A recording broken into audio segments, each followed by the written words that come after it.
bagaimana seorang ustadz menjelaskan silsilah Syekh Hasyim Asy'ari dengan Kiai Haji Ahmad Dahlan. Awal-awal saya cuek aja, terus saya tonton terus tulisan, loh kok ini menarik sekali. Itulah kesan pertama dengan Ustadz Adi Hidayat. Kita tidak perlu satu organisasi, tidak perlu satu sekolah, tidak perlu satu guru, bertemu dalam satu titik, mukhlishina lahuddin. Mudah-mudahan titik itulah yang mempertemukan kita. Kenapa Kiai Haji Hasyim Asy'ari mendirikan NU 31 Januari 1926? Karena merasa ketika Muhammadiyah sudah tampil 14 tahun sebelumnya, itu beliau melihat di NU itu nggak muncul-muncul ulamanya. Asy'ari dengan pendiri Muhammadiyah, Muhammad Darwish, itu satu keluarga, satu saudara yang sama, bahkan ngajinya sama-sama, itu di Semarang, di Kiai Haji Soleh Darat. Ya. Dia ada 3 orang, Muhammad Darwish, kemudian Hasyim Asy'ari, satu lagi itu kakek buyutnya Cak Nun, MH Ainun Najib. Cuma 2 ini yang menonjol, karena menonjol, bagus baca kitabnya, soleh orangnya, itu langsung diperintahkan pergi ke Mekah, diberikan kitab. Ya. Kalau kakek buyutnya MH Ainun Najib, itu cuma diberikan cincin pada saat itu. Ya. Saat berangkat ke Mekah, berguru di guru yang sama, namanya Syekh Ahmad Khatib dari Sambas, dikenal dengan Syekh Ahmad Khatib As-Sambasi. Nah, setelah dilihat-lihat sampai kembali ke Nusantara di masa yang sama, itu Masya Allah, ternyata keduanya punya visi yang sama, ya, tapi punya beda karakter. Yang satu senang praktek, ya, namanya Muhammad Darwish, lantas pulang diganti nanti menjadi Ahmad Dahlan. Yang satu lagi senang menulis kitab. Nah, Hasyim Asy'ari ini menulis 19 kitab dalam hidupnya. Kami punya itu koleksinya, ada 19 kitab.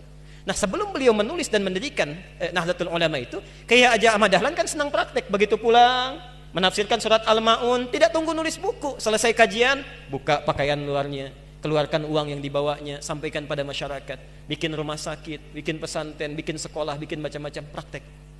Hasyim Asy'ari mulai menulis.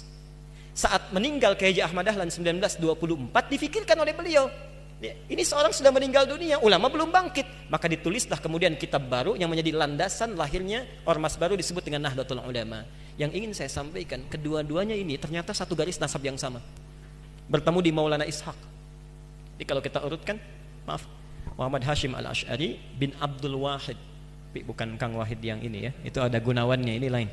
Bin Abdul Wahid bin Abdul Halim. Abdul Halim itu nama aslinya Pangeran Benawa, dikenal dengan Sultan Hadiwijaya, nama lainnya Joko Tingkir. Bin Abdullah bin Abdul Fattah bin Abdurrahman. Abdurrahman ini anaknya Sunan Giri, bukan Giri yang ini tapi. Ya. Nah, Sunan Giri ini anaknya siapa? Anaknya Maulana Ishaq. Nah, di Maulana Ishaq inilah nyambung nasabnya. Kiai Haji Ahmad Dahlan bin Kiai Haji Abu Bakar bin Kiai Haji Sulaiman bin Kiai Murtado bin Demang Jurang Juru Kapindo bin Demang Jurang Juru Sapisan bin Kiai Gerbek bin Maulana Ishaq. Siapa Maulana Ishaq ini? Maulana Ishaq ini adalah anaknya Ahmad Jumadil Kubra, ya, salah satu wali yang dari 9 yang datang dari Mesir, dari 9 wali itu. Ahmad Jumadil Kubra ini siapa? Ya, ini adalah salah satu wali yang punya 2 anak. Saya belum teruskan nasabnya. Anak pertamanya dibawa ke Nusantara, namanya Maulana Ishaq, melahirkan 2 ulama tadi. Anak keduanya lahir di Mesir, bernama Syarif Abdullah. Nah, nanti Syarif Abdullah inilah yang akan bertemu dengan salah satu anaknya Prabu Siliwangi. Ya. Prabu Siliwangi pemenah rasa menikah dengan Nyai Subang Larang, punya 3 anak. Anak pertama Walang Sungsang, lahir 1423. Anak keduanya Rara Santang, lahir 1426. Anak ketiganya Raja Sengara, lahir 1427. Nah, hajilah kemudian Walang Sungsang dan Rara Santang di Makkah bertemu dengan Syarif Abdullah. Walang Sungsang ganti nama jadi Abdullah Iman, Rara Santang ganti nama menjadi Syarifah Mudaim. Jatuh cinta Syarif Abdullah dengan Syarifah Mudaim, menikahlah, pulang ke Mesir, tinggal 20 tahun, melahirkan anak bernama Syarif Hidayatullah. Berguru pada Syekh Ibnu Athaillah As-Sakandari. Pulang nengok kakek buyutnya, bertemu dengan Prabu Siliwangi. Saat itu tinggalnya ada di Lingkaran Jati, maka dikenallah dengan saat itu dengan nama Sunan Gunung Jati. Nah, baik Ahmad Dahlan ataupun Hasyim Asy'ari itu berada di satu garis yang sama, dari Ahmad Jumadil Kubra bin Ali Zainal Al-Kabir bin Ali Zainal Abidin, keturunannya dari Al-Husain, Husain anaknya Ali, Ali suami Fatimah, Fatimah putri Rasulullah sallallahu alaihi wasallam. Tapi sampai hari ini tidak pernah Ahmad Dahlan disebut dengan Habib. Itu enggak ada. Kayak Ahmad Dahlan. Yang penting sikapnya seperti Nabi, tuturnya seperti Nabi, pandangannya seperti Nabi. Kullu mri'in bima kasaba rahin, itu pilihan kita semua.